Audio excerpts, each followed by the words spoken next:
মাটির তৈরি জিনিস আমাদের ঐতিহ্য। তাছাড়া বর্তমানে মাটির তৈরি জিনিসের অনেক বেশি প্রচলন আবারও বেড়েছে। আমি নিয়েছি বেশ কিছু মাটির তৈরি জিনিস এবং সাথে থাকছে সন্ধ্যার পরের বেশ কিছু কাজকর্ম।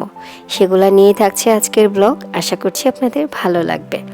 হ্যালো এভরিওয়ান, আসসালামু আলাইকুম। নতুন আরও একটা ভিডিওতে আপনাদের সবাইকে ওয়েলকাম করছি। কেমন আছেন আপনারা সবাই? আশা করছি আল্লাহর রহমতে সবাই খুব ভালো আছেন। আমরা আলহামদুলিল্লাহ ভালো আছি।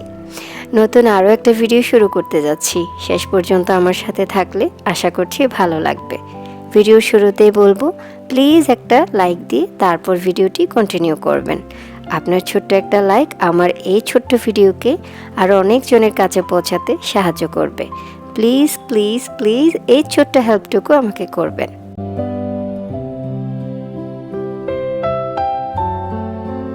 সন্ধ্যার পরে গেস্ট রুমের বিছনাটা আমি একটু চেঞ্জ করে দিচ্ছিলাম। তো অনেক দিন ধরে এই টকটকা একদম সিঁদুর লাল যেটা বলে, এই লাল কালারের বেডশিটটা অনেক দিন বিছানো হয়নি। এটা হচ্ছে আমার বিয়ের সময়ে দেওয়া একটা বেডশিট, মানে বিয়ের সময়ে বেডশিট কেনাকাটা করে না, ওই টাইমের একটা বেডশিট আর কি। তো তখন নতুন বউ বা নতুন সংসার ওই হিসেবে আমার আপু একদম এই টকটকা লাল কালারের এই বেডশিটটা নিয়েছিল। তো এর মাঝে আবার সুন্দর একটা লাভ প্রিন্ট আছে। তো আমার কাছে এই বেডশিটটা খুব পছন্দের। আবার এটার কোয়ালিটি বা ফ্যাব্রিক কোয়ালিটি যেটা বলে আর কি, এটাও খুব ভালো। তো এখন পর্যন্ত বিছালে একদম সুন্দর একটা মানে ভালো লাগা কাজ করে আর কি। আর বেডশিটটাও বিছালে কেন যেন রুমটা একদম রঙিন হয়ে ওঠে আমার কাছে মনে হয়। নর্মালি বেডশিটের ক্ষেত্রে একদম সুদিং হালকা কালারের কালার হলে বেশি ভালো লাগে, বাট এটার ক্ষেত্রে আলাদা একটা ভালো লাগা কাজ করে।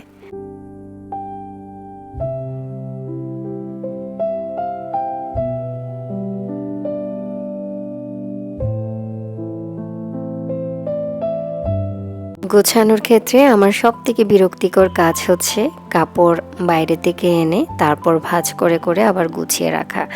বিরক্তিকর হলেও কিছু করার নেই, নিজের সংসার নিজের কাজ করে ফেলতেই হবে। তো সেখান থেকে বেশিরভাগ সময় সন্ধ্যার পরে আমি কাপড় ভাঁজ করে গুছিয়ে রাখার কাজটা করি। তো সেটাই এখন করে নিলাম।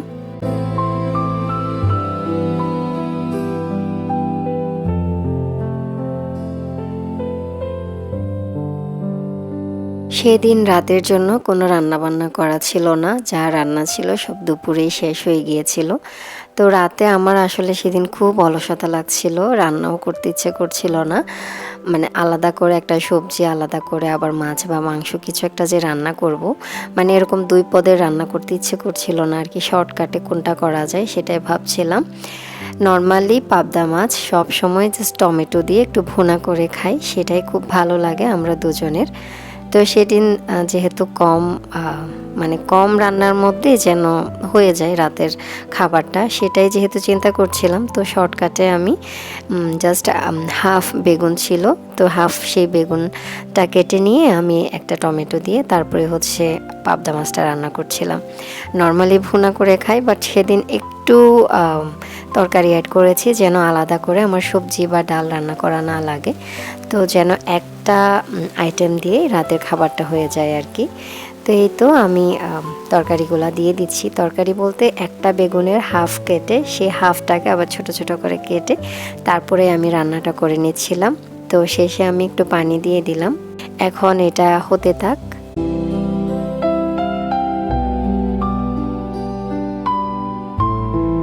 এই তো দুদিন আগে আমি ইউনিভার্সিটি গিয়েছিলাম একটা কাজে, সেখান থেকে আসার সময়ে শনির আখড়ার ওখানে নেমেছিলাম। তো ওখানে নেমে যখন আমি মোড়ে একটু হাঁটছিলাম যে কি পাওয়া যায়, যেহেতু ওখানে অনেক ভ্যান পাওয়া যায়, মানে ভ্যানের মধ্যে অনেক সুন্দর সুন্দর জিনিস পাওয়া যায় বা অনেক প্রয়োজনীয় ছোটোখাটো জিনিসগুলো পাওয়া যায়। তো মাটির জিনিসের বেশ কিছু ভ্যান ছিল, মানে অনেক টাইপের জিনিস ছিল। সেখানে একটা ভ্যানে আমার এই ল্যাম্পটা, যেটা হারিকেন বলে, এই হারিকেনটা আমার চোখে পড়েছে। মানে 3টা ভ্যানের মধ্যে মাটির জিনিস ছিল, একটা ভ্যানে আমি এটা দেখেছি, এটাই আমার চোখে পড়েছে।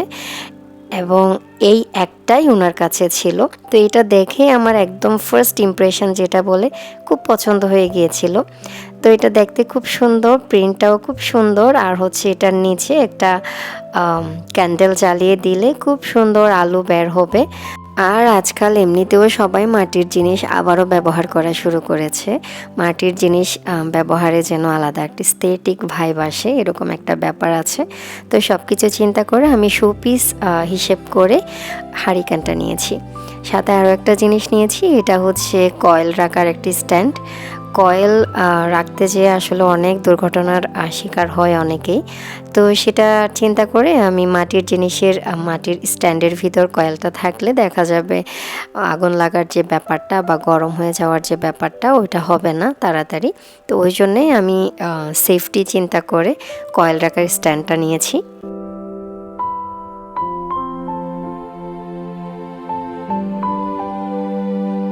আর একটা ছোট্ট কিউট জিনিস নিয়েছি, দেখতে পাচ্ছেন হাতে যেটা আছে এটা হচ্ছে দেখতে অনেকটা মনে হচ্ছে ড্রিঙ্কস সার্ভ করার যেই গ্লাসগুলো আছে ওরকম। তো ওরকমভাবে ইউজ করা যাবে, আর তাছাড়া এটাকে ক্যান্ডেল হোল্ডার হিসেবে ইউজ করা যাবে। আমার কাছে মনে হয়েছে ক্যান্ডেল হোল্ডার হিসেবে ইউজ করলে এটা আরও ভালো লাগবে। তো এটা দেখে আমার এত সুন্দর লেগেছে, মানে অনেক বেশি কিউট লেগেছে। খুব ছোট্ট একটা জিনিস, বাট ডিজাইনটা খুব সুন্দর, ওই জন্যে খুব ভালো লেগেছে। আর আমার ছেলে তো এগুলা ধরার জন্য পাগল হয়ে গিয়েছে।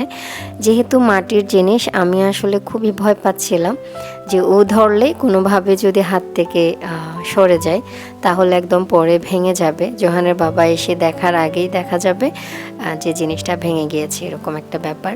তো আমি জোহানের বাবাকেও দেখিয়েছি, সেও মানে বলল যে না জিনিসটা সুন্দর আছে, মানে তিনোটা জিনিস তার কাছেও ভালো লেগেছে।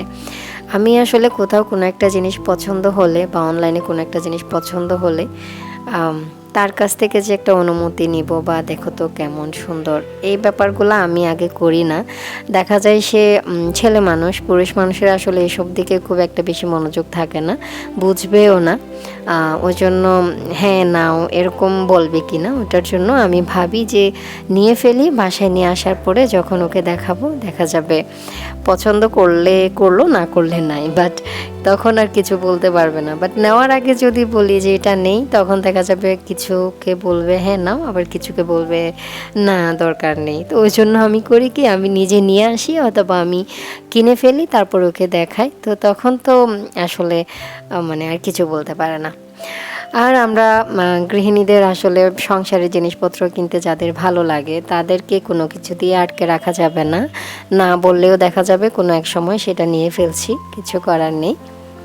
যাই হোক, তারপরে হচ্ছে রান্নাটা আমার কমপ্লিট হয়ে গিয়েছে। এরপরে জোহানের বাবা আসার সময় 2টা মুরগি নিয়ে আসতে বলেছিলাম, অন্যান্য কাঁচা বাজারগুলো থাকলেও মুরগি অনেকটা কমে গিয়েছে। তো আসার সময় 2টা মুরগি নিয়ে এসেছে। একটা হচ্ছে লেয়ার মুরগি, আমার খুব করে আলু দিয়ে লেয়ার মুরগি রান্না করে খেতে ইচ্ছে করছিল, মানে শক্ত শক্ত মুরগি আর কি। তো ওই জন্য একটা লেয়ার মুরগি আনতে বলেছি, আর একটা ব্রয়লার নিয়ে এসেছে, কারণ ব্রয়লারটা আনতে বলেছি যেন আমি চিকেন ফ্রাই করার জন্য একটু প্রিপেয়ার করে ফ্রোজেন করে রাখতে পারি। তো এর আগে আসলে আমরা রেগুলার খাই হচ্ছে সোনালী মুরগি, সেই সোনালী মুরগিটা এর আগে নিয়ে এসেছিল। তো এই 2টা আমি আলাদা করে বলেছি বলে এনেছে। এখন আনলে কি হবে, কেটে আনে নাই, যেখান থেকে কিনেছে ওই দোকানে নাকি কেটে দেয় না। তো যার কারণে সে মানে একদম গোটা মুরগি নিয়ে এসেছে। পরে আমারই কাটা বাছা করা লেগেছে আর কি, তারপরে আমি সেটা রাতের বেলা করে নিচ্ছিলাম।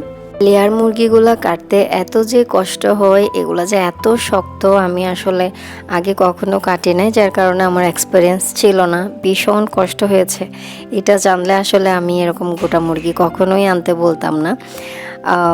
যাই হোক, কষ্ট করে আসলে কাজগুলো করে নিয়েছি।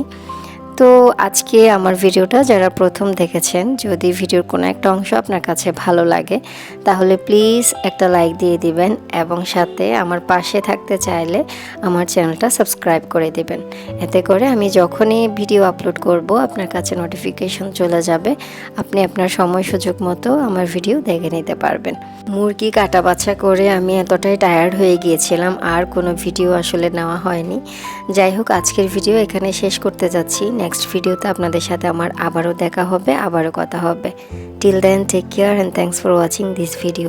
আল্লাহ হাফেজ।